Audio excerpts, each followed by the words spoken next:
At dawn on March 3, 1943, the Bismarck Sea lay quiet under a pale sky streaked with clouds. The air was calm, the kind of morning that made sailors believe the ocean itself was at peace. Rear Admiral Masatomi Kimura stood on the bridge of his flagship, the destroyer Shirayuki, watching 8 destroyers escort 8 fully loaded transport ships through the waters off northern New Guinea. The convoy carried the 51st Division 6 900 soldiers promised to Lieutenant General Hatazo Adachi at Lai. To Kimura, this was not just another mission. It was the pulse of Japan's empire, a line of lifeblood stretching across the Pacific. For over a year, the Imperial Japanese Navy had ruled these waters. Convoys moved under the cover of experienced destroyers, anti-aircraft crews trained to perfection, and air cover from Rabaul. There had been close calls, but no real disasters. The officers on Kimura's bridge had seen American bombers before high-altitude B-17s that dropped their payloads harmlessly into the sea torpedo planes that came in low and slow, easy prey for concentrated fire. Doctrine had proven reliable, and experience had taught them confidence. "The Americans are clumsy," one gunnery officer muttered. "They attack from where we expect them to." Kimura nodded in quiet agreement. His convoy moved in textbook formation, destroyers in a protective ring, transport steady in the middle, each maintaining exact spacing and speed. It was a portrait of discipline, precision, and faith in the Imperial Navy's methods. Below decks, the soldiers of the 51st Division shared that same belief. They were young men from Osaka, Sapporo, and Kyoto, many barely 20. Some were singing softly, others writing quick notes home. The air smelled of diesel fuel and tobacco. In the mess, one soldier laughed as he tried to balance a cup of tea on the swaying table. To them, this voyage was a brief passage before the real fight on the jungled hills of New Guinea. They trusted their officers, their navy, and their empire. None could imagine that the sea around them would soon become a furnace. At 0600 hours, Kimura studied the horizon through his binoculars. The sun was climbing and the ocean glowed gold. 8 transports followed in perfect line, their wakes tracing white ribbons across the water. The destroyers flanked them like loyal wolves guarding the herd. The admiral took pride in that sight-ordered discipline and purpose. He had no reason to think this mission would end differently from the dozens before it. Intelligence had warned of American reconnaissance aircraft in the area, but the reports were vague. Japanese doctrine dismissed such threats as manageable. After all, the Americans had shown little ability to stop supply convoys. The Navy's umbrella of steel had worked again and again. Yet, beneath that calm surface, fate was moving. Hundreds of miles to the south, on dusty airstrips in Australia, American and Australian crews were loading bombs and ammunition into modified B-25 Mitchell bombers, machines unlike anything Kimura's men had ever faced. In a few hours, those bombers would rise into the sky, cross the coastline, and bring with them a new kind of warfare, one born not in strategy meetings, but in the minds of field mechanics and desperate innovators. For now, though, the Japanese sailors believed in routine. Anti-aircraft gunners checked their weapons, cleaned lenses, and loaded magazines. Signalmen scanned the skies. Officers reviewed formation charts, confident that their training could handle anything. It was an illusion of control, a brief calm before history changed its rules. The radio on Shirayuki's bridge crackled with reports of light cloud cover, good visibility, and no enemy contacts.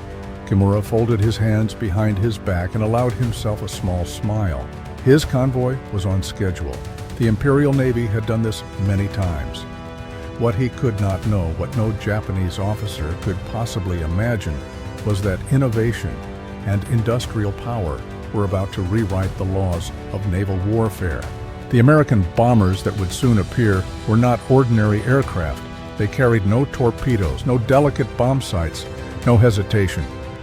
They had been transformed into flying gunships, weapons of precision and raw mechanical fury. By the time Kimura's lookouts spotted them, it would already be too late. The calm of the Bismarck Sea would shatter, and within 15 minutes, the convoy that had seemed so orderly, so invincible, would become a floating graveyard of fire and oil.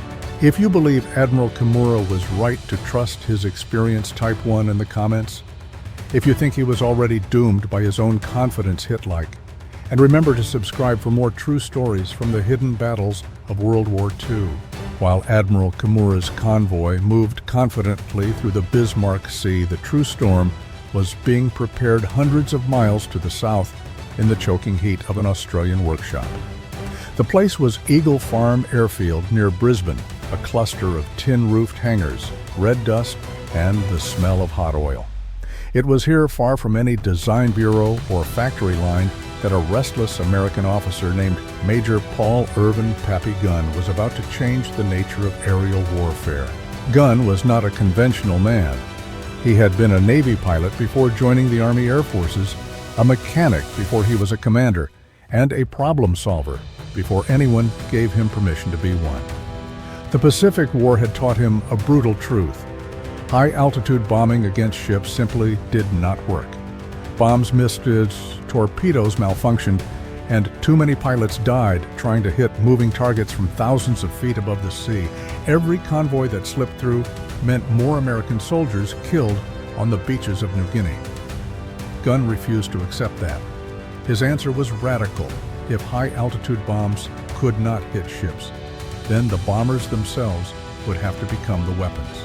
He began with the North American B-25 Mitchell, a sturdy twin-engine medium bomber that was never designed for ship attacks. Gunn rolled one into his hangar, stripped the paint off its nose, and ordered his crew to tear out everything inside the bombardier's seat. The Norden bomb sight, the glass panels, the wiring, everything that didn't contribute to firepower. "We're not aiming from 10,000 feet anymore," he said, pacing in the dust cigarette hanging from his lip. "We're aiming down the barrel." His mechanics hesitated. They had no blueprints, no manuals, and no authorization from higher command. But Gunn's conviction was contagious. He and his team began welding steel plates into the nose, reinforcing the frame to absorb recoil. Then they mounted two Browning .50 caliber machine guns, each capable of firing 850 rounds per minute. 2 guns became 4. 4 became 6. By the time they were finished, 8 long barrels protruded from the B-25's nose like the fangs of a metallic beast. Each gun required its own ammunition feed and charging mechanism. The team scavenged belts from wrecked aircraft, modified feed chutes, and built boxes that could hold 400 rounds per gun. The wiring had to be rerouted through the cockpit, allowing the pilot to fire all 8 guns with a single trigger. The added weight, over 500 pounds of steel and ammunition, shifted the aircraft's balance forward. Gunn recalculated the trim himself, adjusting counterweights and fuel distribution until the plane flew level again. When he was done, the bomber looked less like a precision instrument and more like an airborne chainsaw.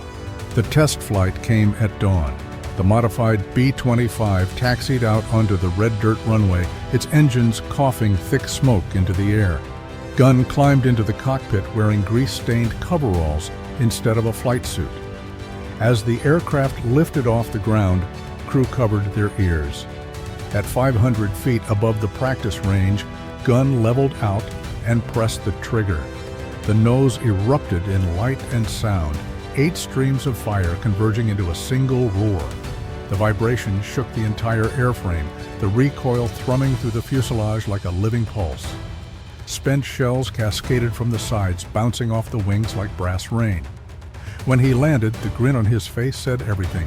"She doesn't bomb anymore," he said. "She eats ships." Word spread quickly through the 5th Air Force. Pilots who saw the demonstration could not believe what they had witnessed. One observer compared it to a destroyer turned sideways and given wings. Another said simply, "That's not a bomber, it's a buzzsaw." Within weeks, field modification teams across Australia began copying Gunn's design. Reinforcement plates were welded in place, ammunition storage expanded, and electrical firing circuits standardized. The Americans had created something completely new, a medium bomber reborn as a gunship. The firepower was staggering. 8.50 caliber machine guns firing together unleashed 6 800 rounds per minute. Each round weighed nearly an ounce and traveled at 910 feet per second, fast enough to punch through armor plating. The M8 armor-piercing incendiary rounds ignited on contact, burning at 3000 degrees Fahrenheit. A 2-second burst from one of these modified B-25s could shred the superstructure of a destroyer, destroy anti-aircraft guns, and kill exposed crews before they even returned fire. Pilots began to refer to the aircraft by a new nickname, the Strafer. For comparison, most Japanese destroyers carried no more than 6 deck-mounted 25 mm guns. A single Strafer could deliver more forward-facing firepower than an entire escort ship. At close range, its guns didn't just damage targets, they carved through steel like a saw blade. One American mechanic described the sound during tests. It wasn't gunfire anymore, it was a mechanical scream. General George Kenney, commander of the 5th Air Force, visited Eagle Farm to witness the new weapon himself. After the demonstration, he reportedly turned to his aide and said, "We'll make 100 of these if we can. They'll tear Japan's lifeline to pieces." Guns improvisation received official approval.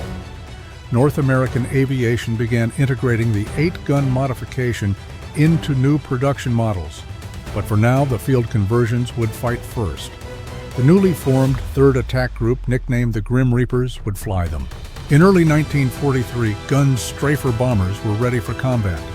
Their aluminum skins bore hand-painted names, Ruthless, Dirty Dora, Hell's Angel.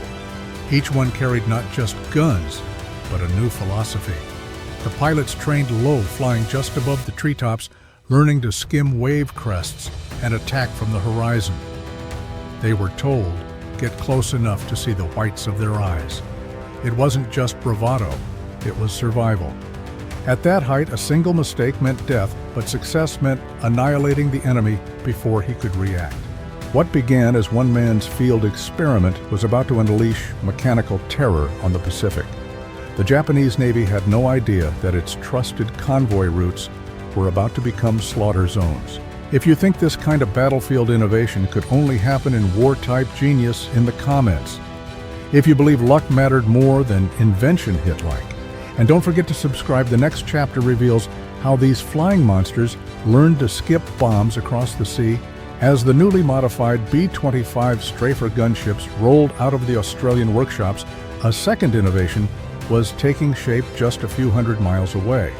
It didn't involve more guns or new engines, but a daring new way to use the oldest weapon in the airman's arsenal, the bomb. The man behind it was Major William Benn of the 43rd Bombardment Group, a quiet, methodical officer who had grown tired of watching high-altitude bombing runs miss every moving ship they aimed at. The Pacific was too wide, the weather too unpredictable, and Japanese captains were simply too skilled at maneuvering out of the way.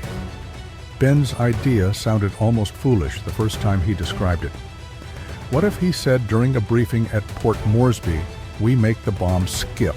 The idea came from watching children throw flat stones across a river.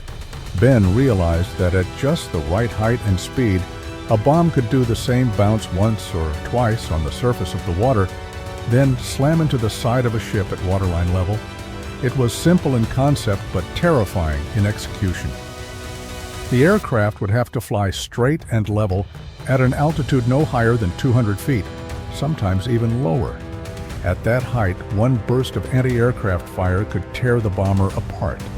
The release timing had to be perfect, half a second too early, and the bomb would skip over the target. Half a second too late, and it would ricochet straight back into the plane. To test his theory, Benn's crews used a wrecked cargo ship stranded on a reef near Port Moresby, the SS Pruth, its rusted hull half submerged in the turquoise shallows. Day after day, pilots of the 43rd practiced attack runs. They flew so low that their propellers threw white spray off the waves. Navigators counted down the seconds to release, while bombardiers now retrained as spotters shouted corrections over the intercom. The first attempts were disastrous. Bombs skipped wildly, exploded too soon, or missed entirely. But gradually the men learned the rhythm of it. the glide, the release, the lift of the nose just before the explosion. One pilot compared it to throwing a rock so hard the sea itself jumps. Another said, "You could feel the air compress against the surface. You were racing your own bomb." Ben recorded every run, adjusting for speed angle and altitude. He discovered that 250 feet of altitude, a speed of 220 miles per hour, and a release distance of about 600 yards gave the most reliable results. Fitted with 500-pound demolition bombs armed with 4 or 5-second delay fuses, the weapon would punch through a ship's hull before detonating inside. The crews who mastered skip bombing knew exactly how thin the margin of life was. Flying at mast height meant they could see the faces of men on deck. At that range, even a single hit from a 25mm gun could shred an engine or kill a pilot. Every training mission felt like combat, and every mistake ended with wreckage scattered along the reef. Yet the results were undeniable. After weeks of practice, the pilots of the 43rd Bombardment Group could hit a stationary ship 9 times out of 10. Moving targets would be harder, but not impossible. In January 1943, Ben's commanding officer invited General George Kenney to watch a live demonstration. As the B-25 came in low over the water, Kenney could see its reflection racing just below the fuselage. At precisely 600 yards, the bomb dropped, hit the surface skip once, and struck the hulk of the Pruth. A moment later, the wreck exploded in a geyser of flame and seawater. Kenney stared for a long time before turning to Ben. "That," he said, "is how we're going to end Japan's shipping." The 5th Air Force began combining gun strafers with Ben's skip bombers. The plan was elegant and brutal. The strafers would go in first, unleashing 8.50 caliber guns to silence anti-aircraft positions and bridge crews. Seconds later, the bombers would follow, releasing their bombs so close that the explosions would lift ships out of the water. The Japanese defenses, designed to track high altitude or torpedo attacks, would be useless against this 2-stage assault. The crews trained relentlessly. They learned to fly in tight formation at 50 feet to approach from the sun or from the direction of the wind, to synchronize gunfire and bomb release so precisely that the entire attack lasted less than a minute. At dawn and dusk, the airstrips at Port Moresby thundered with engines as pilots practiced until the horizon blurred. Mechanics painted shark mouths and nicknames on the noses of the aircraft, Ruthless Little Hellion Barbie III. Each represented not just a bomber, but a promise that the next convoy to sail under the rising sun would not survive the encounter. By late February 1943, intelligence reports confirmed what they had been waiting for. A Japanese convoy, 8 transports and 8 destroyers, was moving toward Lae to reinforce New Guinea. To the Japanese, it was a routine resupply mission. To the Americans and Australians, it was the perfect test of everything they had built in secret, the strafer gunships and the skip bombing doctrine that defied logic. At Eagle Farm and Port Moresby, armorers checked fuses and loaded belts of ammunition. Pilots studied maps of the Bismarck Sea, tracing attack routes with grease pencils. The air smelled of gasoline and wet soil. Men slept beside their planes, afraid to miss the call. For most of them, it would be their first low-level combat. For some, it would be their last. But they understood what was at stake. If the attack succeeded, it would cripple Japan's ability to move troops across the Pacific. If it failed, thousands of Japanese soldiers would land safely at Lae, and the bloody campaign for New Guinea would continue. In the early hours of March 3rd, Ben's crews climbed aboard their B-25S. They strapped themselves in, tightened their harnesses, and waited for the engines to roar. The sun was still below the horizon, and a faint drizzle swept across the field. Someone shouted a prayer. The propellers spun, kicking dust into the air. The smell of fuel mixed with sweat. One by one, the bombers lifted into the darkness, their navigation lights blinking over the jungle canopy. Far to the north, the convoy they were hunting had no idea what was coming.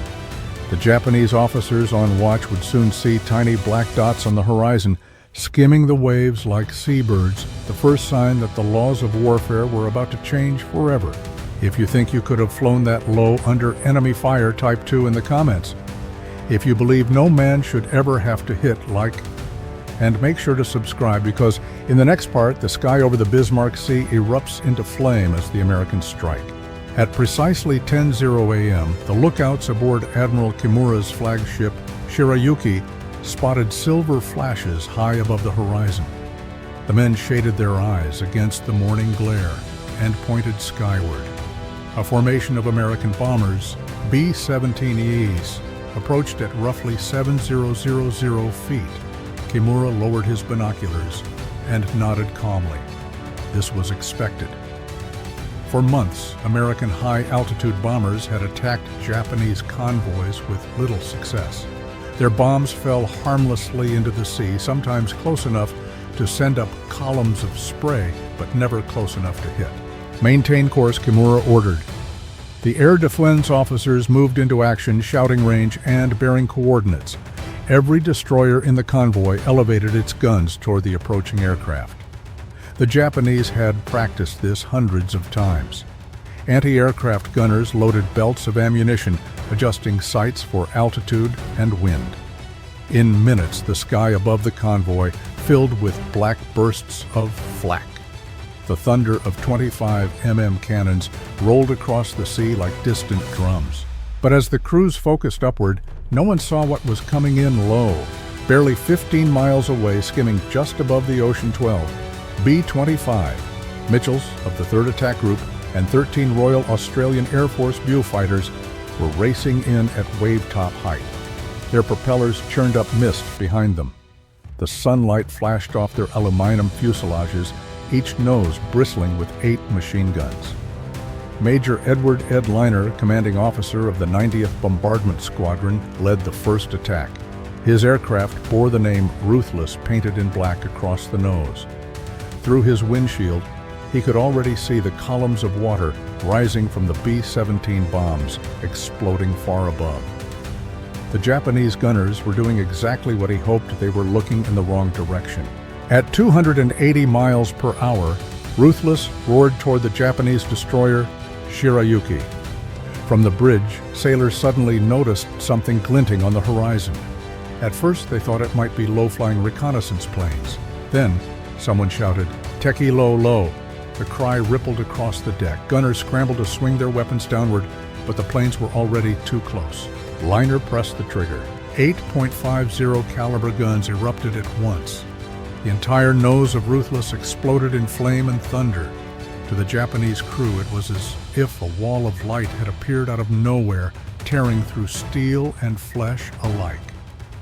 The first stream of armor-piercing incendiary rounds struck Shirayuki's bridge at 2,900 feet per second.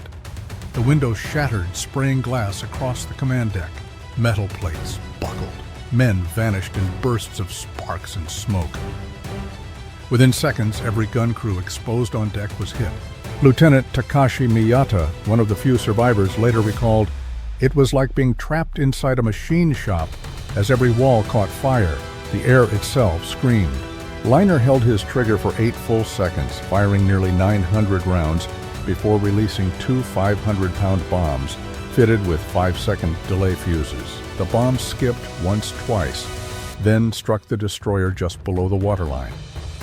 The explosions blew Shirayuki's midsection apart. Steam and smoke burst upward as the ship began to list to port. Behind Ruthless, 11 more B-25s came in one after another, each selecting a new target. Lieutenant John Hennebrey, flying the aircraft nicknamed the Hare, aimed for the transport Kaikusai Maru. His 8 guns walked a line of fire from the bow to the stern, shredding the bridge and silencing every anti-aircraft position before his bombs hit. The ship's captain never had a chance to give orders. The helm was gone, his crew either dead or wounded. The Viewfighters followed close behind, flying even lower, some barely 20 feet above the surface. Their 420 mm cannons and 6 machine guns hammered the upper decks of the transports, cutting down any gunners who still tried to return fire. Flight Sergeant Fred Cassidy of No. 30 Squadron RAAF later described it. You could see the men on deck, their guns flashing. Then our cannons hit, and it was like watching the deck disintegrate. One moment there were shapes, the next there was just smoke and splinters. The air over the convoy turned into chaos. Ships wove in desperate maneuvers, throwing up plumes of white foam. The water boiled with tracer fire. Explosions echoed across the sea as bombs skipped across the waves, striking hulls and detonating deep inside. The Taimei Maru took a direct hit near the engine room, flames pouring from her ventilation shafts. The Nojima Maru was struck by two bombs that ripped her open like a tin can. On the destroyer, Arashio Commander Kiyoshi Sugino tried to shield the transports by steering between them and the attackers. His courage only made him a better target. 3 B-25s turned their fire on him simultaneously, unleashing a combined storm of 24 machine guns. The Arashio's bridge vanished in an eruption of fire and debris. Its rudder jammed hard to starboard. Moments later, the out-of-control destroyer collided with the transport Nojima Maru. Both ships locked together, burning furiously as ammunition and fuel ignited. For the Japanese sailors who survived the first wave, it was as if the laws of war had been rewritten in front of them. There were no warning sirens, no altitude calls, no evasive maneuvers that worked. The attackers came too fast and too low to track. The sound of the B-25's guns' 8 barrels hammering in unison was unlike anything they had ever heard. It wasn't the staccato chatter of normal machine guns, but a continuous roar, a mechanical scream that shook the air. Admiral Kimura stood on the deck of his flagship and stared at the destruction. In every direction, ships were burning. Columns of black smoke rose thousands of feet into the sky. The Kembu Maru, his largest transport, had taken 2 hits and was sinking stern first. Men were jumping overboard, their uniforms on fire. The sea, once calm and blue, was now streaked with oil and flame. From above, Linner's gunner watched the scene unfold through the rear turret. It was like hell had opened on the ocean, he said later. Everywhere you looked, something was exploding. The entire attack lasted less than 15 minutes. When the last B-25s pulled away, climbing low over the burning wreckage, 4 Japanese destroyers and all 8 transports were either sinking or aflame. Thousands of soldiers and sailors were struggling in the water. The survivors could still hear the echo of the guns fading into the distance, like thunder rolling away from a storm that had already passed. One Japanese officer, standing waist-deep in the sea beside his overturned lifeboat, watched a transport explode nearby and whispered, "We never saw them coming." If you believe this was the moment Japan's naval power began to break Type 3 in the comments, if you think they still had a chance to recover, hit like. And remember to subscribe, because what happened next would show the true cost of 15 minutes in hell. When the last American bombers disappeared over the southern horizon, the Bismarck Sea fell into an eerie silence broken only by the crackle of burning oil and the distant cries of drowning men. Admiral Masatomi Kimura remained on the bridge of his flagship, staring through a haze of smoke at what had once been his convoy. It had taken only 15 minutes. 15 minutes to turn 8 transports and 8 destroyers, Japan's lifeline to New Guinea, into a floating graveyard. The sea that had been calm and bright that morning was now black with fuel and debris shimmering under the orange light of flames. The flagship Shirayuki, once the pride of his escort line, was gone. Only a patch of burning oil marked where she had been. The destroyer Arashio was dead, in the water, locked against the side of the transport Nojima Maru. Both vessels burned from bow to stern, ammunition cooking off in bursts that sounded like fireworks. Men leaped into the sea to escape the heat, their uniforms catching fire as they hit the surface. Others clung to floating wreckage, faces slick with oil, screaming for help that would never come. Kimura gave orders to organize rescue operations, but the surviving destroyers were themselves damaged and on fire.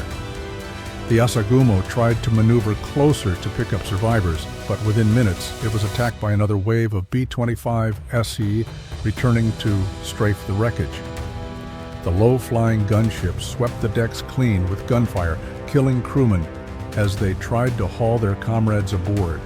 Even men who had already jumped into the water found no mercy, the Americans following orders to prevent any reinforcement from reaching Leh, strafed lifeboats and swimmers alike. For the Japanese sailors, there was no direction to run. The air stank of burning fuel and cordite. The sea boiled where oil caught fire. One survivor later described the horror the water itself was burning. The heat came up from below and the sky was red above. There was nowhere left to look that wasn't on fire. In the transport Kaikusei Maru, hundreds of soldiers from the 51st Division had been trapped below decks when the first bombs hit. As the ship sank, they tried to climb toward the hatches, only to find them jammed shut by twisted metal. Others jumped from portholes into the burning sea, their rifles and helmets dragging them under. Some made it to the surface, only to be sucked down again by the vacuum of sinking hulls. In the chaos, discipline and rank dissolved. Men shouted for mothers, for gods, for air. Lieutenant Takashi Miyata, one of the few officers to survive later, wrote, "I heard men calling to each other, but the voices stopped, one by one. A hand reached for me from the water, but when I grasped it, it came away at the wrist. I cannot forget the weight of that hand." By 10:30 a.m., less than half an hour after the first bombs had fallen, the Bismarck Sea was unrecognizable. The burning ships drifted aimlessly, colliding with one another as flames devoured their wooden decks. Explosions erupted at random as munitions and fuel tanks ignited. Every blast sent shockwaves rippling across the oil-covered water, flipping bodies and lifeboats alike. Overhead, the smoke rose in pillars so thick that American reconnaissance aircraft could see them from over 50 miles away. Kimura's surviving destroyers, Asashio Yukikaze Shikinami and Uranami, tried to regroup. They threw ropes and nets over their sides, pulling aboard anyone still alive. The decks were slick with blood and oil. Corpsmen worked without morphine or bandages, tearing their own shirts into strips.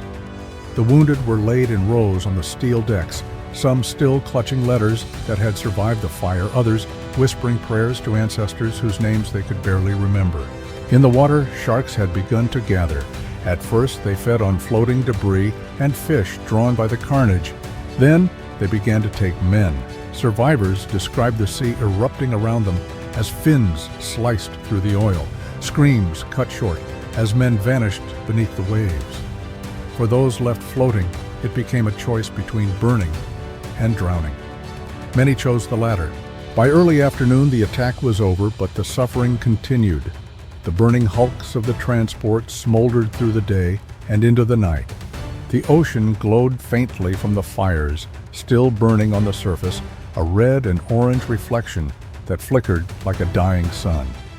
The sky filled with smoke that drifted for miles, visible even from the airfields at Leh.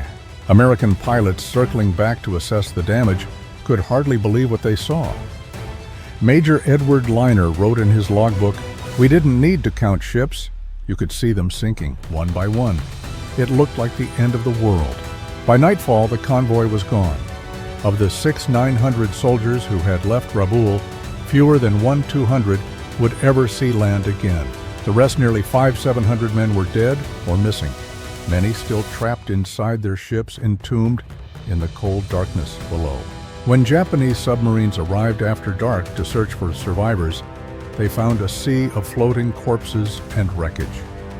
The smell of fuel and death hung heavy in the air. The submarine's crews worked in silence, pulling aboard the few men still alive, their eyes wide and blank. The radio reports they sent back to Rabaul were short and staggering convoy destroyed. Total loss, survivors minimal. Admiral Kimura never recovered from what he saw that day. In his after-action report written weeks later, he could not bring himself to describe the battle in tactical terms. Instead, he wrote only one line: "The sea itself was our enemy." At dawn the next morning, as smoke still drifted across the water, a few sailors on the damaged destroyer Yukikaze gathered on deck to pray. One of them, a young seaman named Hiroshi Nakata, placed a folded paper crane into the sea. It floated for a moment, then caught fire as it touched an oil slick. He watched it burn until it was gone. War had never seemed so absolute, so mechanical, so final. In 15 minutes, a single innovation, 8 machine guns, and a new way to drop bombs had wiped out an entire Japanese division and crippled the Navy's faith in its own invincibility. The Pacific would never look the same again. If you believe war always destroys more than it ever wins, type WAR in the comments. If you think human invention inevitably leads to tragedy, hit like. And remember to subscribe, because the aftermath of this battle would change Japan's entire naval strategy and the world's understanding of modern warfare. When the first fragments of news from the Bismarck Sea reached Rabaul, disbelief turned to silence. Officers gathered around the decoded radio message, reading it twice. To be certain it was real. 8 transports and 4 destroyers lost thousands dead, Admiral Kimura among the survivors, but wounded mission failed. The scale of destruction was unthinkable.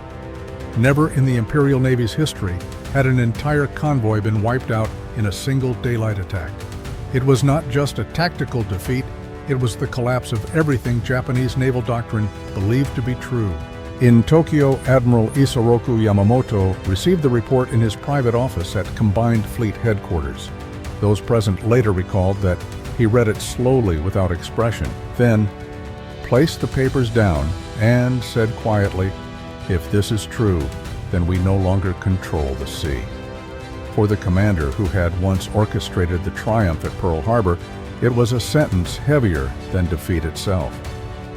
The empire he had helped build now faced an enemy that could strike anywhere at any time without warning. Until that moment, Japan's surface fleet had relied on speed, discipline, and firepower. Convoys were protected by layers of destroyers, their anti-aircraft guns forming what they called the umbrella of steel. It had worked for nearly 2 years. But the Bismarck Sea shattered that illusion. No umbrella could stop bombs that skipped like stones, or machine guns that cut through armor faster than human reflexes could respond. Within days, the Navy's operational planners convened an emergency meeting at Rabaul. Charts and maps covered the tables, red circles drawn to mark the range of American aircraft from bases in Australia and New Guinea. The conclusion was immediate and devastating. Every major convoy route in the South Pacific now lay within reach of B-25 strafers and their escorting fighters. Moving supplies by day was suicide. Even heavily armed destroyers were powerless against aircraft that attacked at wave height and could strike from beyond radar range. The new order was clear surface resupply would henceforth take place only at night. Troop transports were abandoned. Smaller vessels, barges, and submarines would attempt to carry food, ammunition, and fuel in secret, slipping through the darkness. The Japanese called it Yasen Yuso, the night run. The Americans called it the Tokyo Express. But whatever the name, it was a desperate improvisation, and it could never replace the massive convoys that once carried entire divisions across the Pacific. The consequences spread far beyond the Bismarck Sea. Without steady resupply, the Japanese garrisons on New Guinea and the Solomon Islands began to wither. Soldiers who had once fought with discipline and confidence now starved in the jungle. Malaria, hunger, and exhaustion claimed more lives than enemy bullets. The defeat at the Bismarck Sea was not just the loss of ships. It was the death of logistics, the end of mobility. Statisticians within the Imperial Navy compiled the numbers each line another wound. Between March 1943 and the end of 1944, Japan lost over 60% of its merchant fleet. Nearly 1,500 vessels were sunk, transport, tankers, freighters, and destroyers. Many fell to the same combination that had destroyed Kimura's convoy: low-level strafing attacks and skip bombing runs by B-25s and their variants.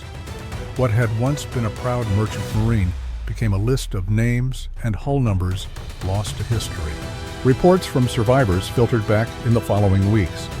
Commanders described panic among their crews and almost superstitious fear of American aircraft.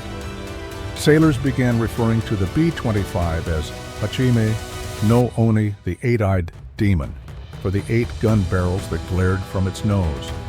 Others called it the flying saw, claiming that the sound of its guns could slice through the air itself. Even experienced officers admitted that their men froze at the first sight of the bombers coming in low, their courage drowned by memories of the firestorm that had consumed their comrades. At the Naval Staff College in Tokyo, analysts struggled to understand what had gone wrong. One report concluded bluntly, "Our doctrine assumes the enemy will attack as we would. He does not." For centuries, Japan's military philosophy had valued discipline hierarchy and repetition virtues that had served well in battles of precision and control. The Americans, by contrast, had embraced improvisation. They changed tactics overnight, turned bombers into gunships, mechanics into engineers, and experiments into victories. It was, Yamamoto admitted privately, the purest expression of industrial warfare, the ability to adapt faster than the enemy could respond. For the Americans, the victory confirmed that the future of naval war no longer belonged to battleships or torpedoes. It belonged to machines like the B-25, fast, flexible, and deadly, and to the men who dared to reimagine how they were used. The 5th Air Force now had a weapon that could destroy entire convoys in minutes, a weapon that required neither fleet nor formation, only courage and ingenuity. In the months that followed, similar attacks became routine. Japanese convoys that attempted to run supplies to New Guinea, New Britain, or the Solomons were torn apart by Allied aircraft. Reports from surviving crews told the same story again and again: sudden appearance, blinding flashes, unending gunfire, and ships exploding within seconds. No amount of bravery or training could offset the speed and precision of the American onslaught. By late 1943, Admiral Yamamoto's fleet had been forced into a defensive crouch. Large-scale surface movements ceased almost entirely. The Imperial Navy, once master of the Pacific, had become a fleet of ghosts, hiding by day, moving only at night. Yamamoto's private diaries, recovered after the war, contained a line written shortly after the disaster: "It is not courage we lack, it is time." The enemy learns faster than we can think. In the United States, newspapers barely mentioned the battle. To the home front, it was one small victory in a distant ocean.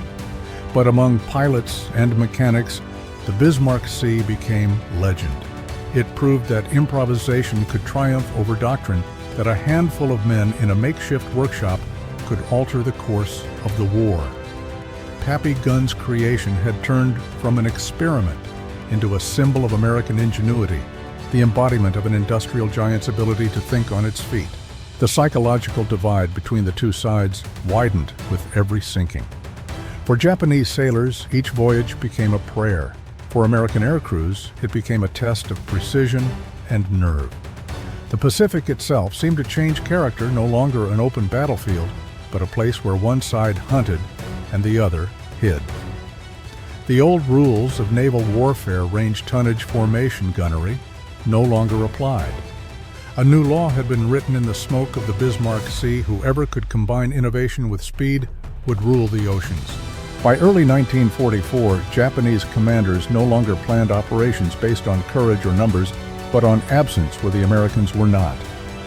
Convoys sailed under moonless skies, hugging coastlines, their lights extinguished. Yet even then, radar-equipped Allied aircraft often found them. The destruction continued. What had begun as a single battle had become a permanent reality. The day after receiving the report, Yamamoto called his staff together. "We have been defeated not by their weapons," he said, "but by their minds." It was in its simplicity the truth. The empire that had stunned the world with the brilliance of Pearl Harbor was now being undone by the same innovation it had once claimed as its own. The war was no longer about who could build the biggest ship, but who could change the fastest. The Bismarck Sea had proven that the age of the battleship was over. In its place stood a new kind of warfare, industrial, inventive, relentless. The Americans would carry that lesson forward, turning their factories into arsenals and their ideas into weapons.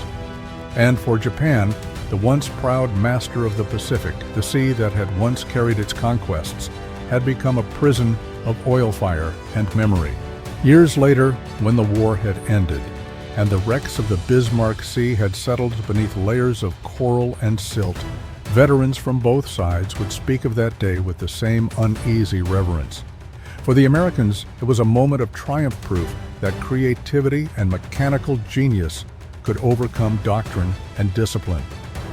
For the Japanese, it was the day when courage and tradition were swallowed by a new kind of warfare. Yet for everyone who had seen it, one truth remained: nothing in war would ever be the same again. The B-25 Strafer had begun as an act of desperation, a field modification born in a dusty hangar by men working with salvaged parts and half-formed ideas. But its success had revealed a truth deeper than any single victory in industrial war. Invention itself was a weapon. The 8 gun barrels that jutted from the Mitchell's nose symbolized not just power, but the ability to adapt to turn necessity into advantage. It was this mindset, not simply firepower, that came to define the American way of war. After the Bismarck Sea, the idea spread. North American aviation began producing factory-built versions of guns modifications. Later variants of the B-25, especially the J-22 model, carried up to 18 forward-firing .50 caliber machine guns. A flying arsenal capable of leveling small towns or obliterating convoys. Pilots began to view the aircraft not as bombers, but as hunters. When the 345th Bombardment Group, the Air Apaches, received their new strafers, they painted shark mouths across the noses and called them flying battleships. The Pacific skies became their hunting ground. By late 1943, the B-25 Strafer had redefined Allied air tactics. Squadrons developed new methods for attacking ships' airfields, even coastal defenses. At dawn raids over Rabaul and Wewak, entire harbors vanished in minutes. Japanese observers described the sound of the approaching aircraft as a rolling drum fire that devoured the air itself. To those on the receiving end, it no longer felt like being attacked by planes, but by a moving factory of destruction, a symbol of America's industrial might made airborne. And yet among those who flew them, there was little celebration. The pilots and gunners who returned from missions carried the weight of what they had seen: ships exploding, men leaping into fire, the sea turning red. Major Edward Liner, who had led the first wave over the Bismarck Sea, later admitted, "We didn't cheer when we landed. We just sat there. It felt like we'd seen too much." In his later years, he would visit museums where B-25s hung silent in perfect restoration, their polished aluminum skins gleaming under lights. "They don't make a sound anymore," he said, "but I still hear it." For Japan, the legacy was equally haunting. The B-25's victory forced the Imperial Navy into a shadow war of secrecy and survival. The convoys that once sailed under the sun now crept through moonless nights, moving silently through waters they once ruled. The defeat at the Bismarck Sea became a lesson written into every naval cadet's education. After the war, underestimate innovation, and tradition becomes a liability. In the post-war years, military engineers across the world studied the concept that Pappy Gunn had pioneered: an aircraft transformed into a gun platform capable of concentrating overwhelming fire on a single target. The idea resurfaced 2 decades later in the jungles of Vietnam. There, the U.S. Air Force resurrected the principle in the AC-47 Spooky gunship, arming a transport plane with side-firing miniguns that rained death in glowing arcs across the dark canopy. Its successor, the AC-130 Spectre, carried even greater firepower cannons, autocannon sensors, all echoing the same innovation born at Eagle Farm. And further still, in the late 20th century, the lineage of the Strafer could be seen in the A-10 Thunderbolt II, the Warthog. Like its ancestor, it was ugly, durable, and devastating. Its GAU-8 Avenger cannon, firing 3 900 rounds per minute, was the modern equivalent of the B-25's 8 guns. The same principle endured an aircraft designed not just to deliver weapons, but to become one. Historians have often called the B-25 Strafer the most successful field modification in aviation history. But to those who built and flew them, success was never the word they used. They called it added survival. For every innovation that changed the course of war, there was a human cost that could not be measured in statistics. The wrecks of Shirayuki Nojima Maru and Kaikusai Maru still lie scattered across the seabed, twisted and silent. Inside some of them, the remains of soldiers still rest, their names long forgotten. In 1969, divers from Papua New Guinea discovered one of the wrecks, a transport split cleanly in half, its steel hull pierced in dozens of places by what looked like saw cuts. They thought at first it had been torn apart by explosives, but closer examination revealed hundreds of neat circular holes, each one the exact diameter of a .50 caliber bullet. Even after decades underwater, the evidence of what had happened remained. Today, the sea over those wrecks is calm again. Schools of fish drift through rusted corridors where soldiers once stood. Coral grows over the twisted steel, softening the outlines of destruction. Above, sunlight filters through the water in golden shafts, touching the guns, the railings, and the bones of ships long gone. The surface of the Bismarck Sea is smooth, but beneath it lie the traces of innovation and tragedy intertwined. It is tempting to call the B-25 Strafer a triumph of American ingenuity, and in a sense it was. It proved that courage and creativity could reshape the battlefield, that the workshop could be as decisive as the front line. But to those who watched entire convoys vanish beneath the sea, the memory carried another lesson, that every leap in invention also deepens the abyss of destruction. Major Pappy Gunn never lived to see the full impact of his creation. He died in 1957 in a plane crash near the Philippines. On his desk at home, they found a note written in his hand. "We built them fast because men were dying faster." For him and for so many others, the line between necessity and genius had always been thin. Standing today on the shores of Papua New Guinea, one can still look out over the Bismarck Sea and imagine that morning in 1943, the calm, the smoke, the thunder, and the silence that followed. Somewhere below, among the coral and sand, lie the remains of ships and men who witnessed the moment when war itself changed form. The 8 gun barrels that once jutted from the noses of American bombers now rest in museums and memorials, their metal dulled by time. But they remain symbols of a truth that transcends nations and victories. In war, the tools that define progress often carry the weight of what they destroy. And as the waves roll gently over the graves of March 3, 1943, the sea keeps its secret, a quiet monument to ingenuity, to devastation, and to the fragile boundary between them.